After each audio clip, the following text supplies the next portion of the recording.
Hello, my name's Dan and I'm one of the exercise instructors at Scunthorpe Hospital. Today we're going to look at some plyometric exercises. All that plyometric means is just fast movements, and it's a really useful tool that we use in the physiotherapy world to develop fast, sport-specific and high-level movements, and is often used as a transition phase from intermediate type exercises to more high level exercises and returning to sport type training. Having said that, it's important to ensure that you've been given the green light to do these exercises by your physiotherapist, because some of them are quite high level and particularly difficult to perform correctly. The first exercise we're going to look at is very, very simple. It's just hopping on the spot and cushioning the landing. So we're really trying to use the hips, knees and the ankles, getting those involved together with a triple extension. So we can have the hands on the hips, we stick the bum out a little bit, we bend the knees and then we hop, trying to cushion that landing. And if that feels okay, we can just develop that a little bit more with a double bound. And you can see I'm staying really stiff through the three joints here, not too much movement because otherwise I just sink down into that movement and it's not very powerful. So very stiff, and we can just lengthen that movement out as much as you want to. You can do 1, 2, 3, 4, 5 hops, or even keep it going. Now that we've explored a few variations of plyometric exercises using only body weight, we can start to look at a few progressions using some equipment.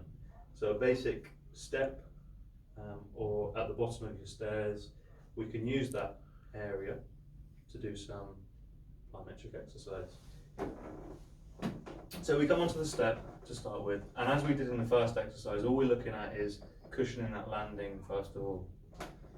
Whenever we come off a step, the first thing we need to do is bring the arms out to make sure that we're balanced in a nice secure position. We bring one leg off the step before dropping down and cushioning that landing with the ankles, knees and the hips. Once you feel comfortable with that, we can progress that to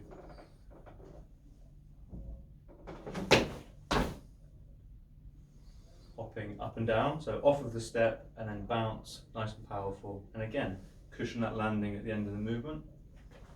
And the next progression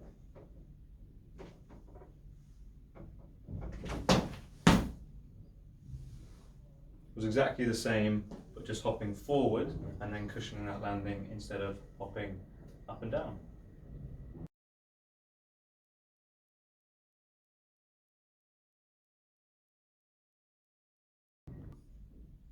The next plyometric progression that we have for you involves a hurdle. Obviously you don't need to use an actual hurdle, but you can use something that's obviously safe, anything that you've got lying around the house. What we can do is step towards the hurdle. Make sure we're not too close, that we're going to clip the top of the hurdle, and also not too far away. It still needs to be a short, sharp movement, so we're not looking to jump too far. We squat down a little bit, bending the knees, but we can still see the toes, sticking the bum out. And the arms will help us with this movement, so as we swing the arms back, we prepare.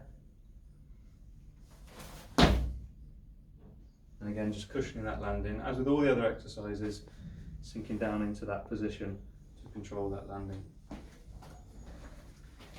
What we could then do as another progression is the same thing.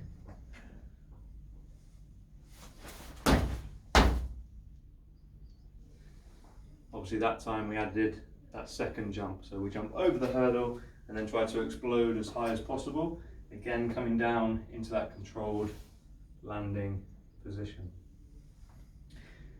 And the final progression with the hurdle involves some lateral movement, which is really specific to any sports that you might be wanting to return to, or any hobbies where it doesn't just involve a straight line or up and down.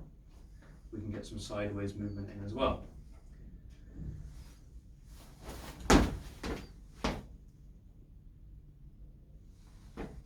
So all we did there was exactly the same. We jump over the hurdle, nice and powerful, but instead of hopping up with both feet, we put more emphasis onto the outside foot as we hop across to try and control that landing, again with the bent knee and the bend in the hip there.